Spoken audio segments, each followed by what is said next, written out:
ഇന്ന് ഉണർവിന് ഏറ്റവും വലിയ തടസ്സമായി നിൽക്കുന്ന ഒരു കാര്യമാണ് ഉദ്ദേശശുദ്ധി.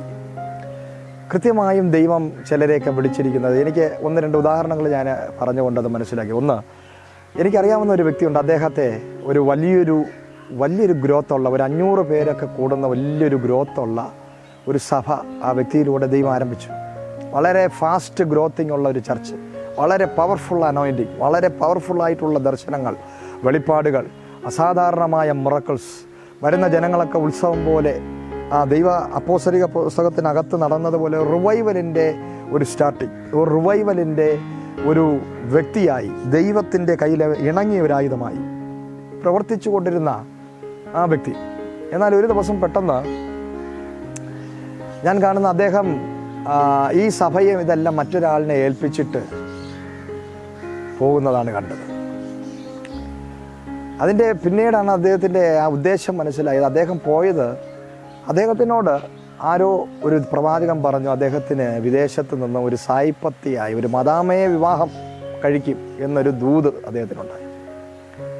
ഇന്ന് അദ്ദേഹം അമേരിക്കയിലോ ഏതോ രാജ്യത്തിലാണ് അദ്ദേഹത്തിനെ ദൈവം ഏൽപ്പിച്ച ആ വലിയ സഭയും ആ ജനങ്ങളെല്ലാം വിട്ടിട്ട് ഒരു വിവാഹത്തിന് വേണ്ടി, അല്ലെങ്കിൽ ഒരു വിവാഹം കഴിക്കുന്ന ഒരു ദൂത് കേട്ട് ദൈവം ഏൽപ്പിച്ചതെല്ലാം വിട്ട് അദ്ദേഹം പോയി.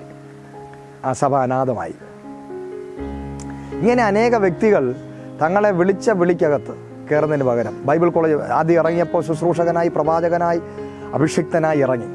കുറച്ച് നാൾ കഴിയുമ്പോൾ അവരുടെ ഉള്ളിൽ ആ ദൈവം വിളിച്ച വിളിക്കകത്ത് അവനെ കണ്ടിരിക്കുന്നത് പക്ഷേ ഇന്ത്യയിലായിരിക്കാം, ഇന്ത്യയിൽ ബാംഗ്ലൂരിലായിരിക്കാം, അല്ലെങ്കിൽ ഒരു ട്രിവാൻഡ്രത്തായിരിക്കാം, നെടുമങ്ങാടായിരിക്കാം, അല്ലെങ്കിൽ മറ്റൊരു കോട്ടയത്തായിരിക്കാം, കൊല്ലത്തായിരിക്കാം, ബീഹാറിലായിരിക്കാം, ഏത് സ്ഥലത്തും ആയിക്കോട്ടെ. ദൈവത്തിന് ആ വ്യക്തിയെക്കുറിച്ചൊരു ഉദ്ദേശമുണ്ട്. അത് തിരിച്ചറിഞ്ഞാൽ പോലും അതിന് പകരം ആ ഉദ്ദേശം, ദൈവത്തിൻ്റെ ഉദ്ദേശത്തിന് വിപരീതമായി കുറച്ച് നാൾ കഴിയുമ്പോൾ ഇവരുടെ ഉള്ളിനകത്തൊരു ഉദ്ദേശമുണ്ട്. അത് പല ബൈബിൾ കോളേജിൽ പഠിച്ചൊക്കെ ഇറങ്ങി, ശുശ്രൂഷയ്ക്കൊക്കെ ഇറങ്ങി, അങ്ങോട്ട് കുറച്ച് നാൾ പോകുമ്പോൾ സ്ട്രഗിൾ, ലൈഫിൽ സ്ട്രഗിളുകൾ വരുമ്പോൾ ആ സ്ട്രഗിളിനെ ഫേസ് ചെയ്ത് ജയിക്കുന്നതിന് പകരം പിന്നെ അവർ കണ്ടെത്തുന്ന മാർഗം ഒരു BSc നേഴ്സിനെ എങ്ങാനും കല്യാണം കഴിച്ച് നേരെ അമേരിക്കയിലോ UK ഓസ്ട്രേലിയയിലോ ചെന്ന് സെറ്റിലാകുക എന്നാണ്.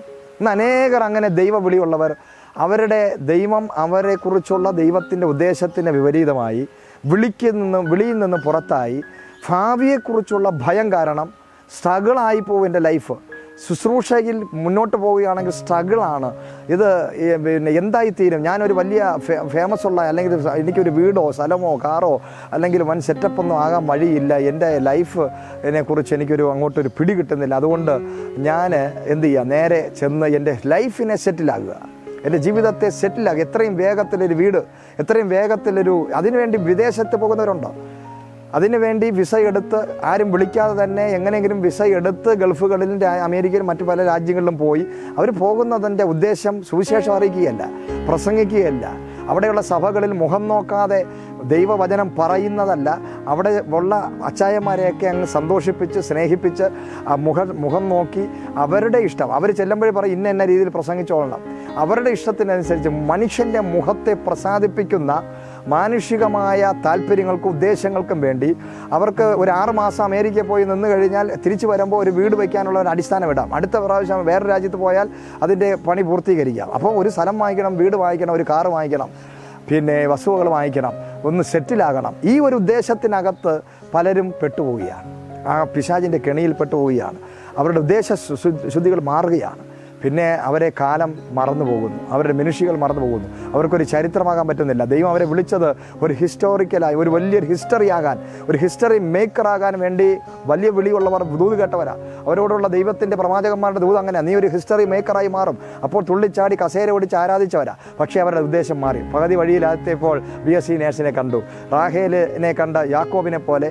യാക്കോബ് ബഥേലിൽ വെച്ച്, ലൂസ് എന്ന് പറയുന്ന സ്ഥലത്ത് വെച്ച് ദർശനം കണ്ട്, നീ മടങ്ങി വരുമ്പോൾ ദേശം തരും, നിനക്ക് തലമുറ ഞാൻ ഉണ്ടാകും എല്ലാം പറഞ്ഞ് ഭയങ്കര ഗ്ലോറി ആയിട്ടുള്ള പ്രോഫറ്റിക്കൽ അനോയിൻറ്റിങ് ഉള്ളവനായ യാക്കോബ് നേരെ ചെന്ന് റാഹേലിനെ കണ്ടതും എല്ലാ ദർശനവും വെളിപ്പാടും പ്രവചനവും എല്ലാം മറന്നു. പിന്നെ അങ്ങോട്ട് റാഹേലിന് വേണ്ടി, ലേയയ്ക്ക് വേണ്ടി 20 വർഷം തൊലച്ചു.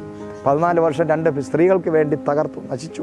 അങ്ങനെ ഇന്ന് അനേകർ അവരുടെ ഉദ്ദേശത്തിൽ നിന്നും മാറി പോകുന്നത് കൊണ്ട് അവരുടെ പറച്ചലിൽ ഉണർവ്, റിവൈവൽ എന്ന മെസ്സേജിനകത്ത് ഇതുണ്ട്, പക്ഷേ മിനിഷിയിൽ റിവൈവലില്ല. ശുശ്രൂഷയിൽ റിവൈവലില്ല. അവർ വിചാരിച്ചിട്ട് റിവൈവൽ കൊണ്ടുവരാൻ പറ്റുക. കാരണം അവർ നിൽക്കുന്നത് കംഫർട്ട് സോണിനകത്താണ്, ദൈവത്തിൻ്റെ സോണിനകത്തല്ല. ദൈവം നോക്കുന്നിടത്തവരില്ല.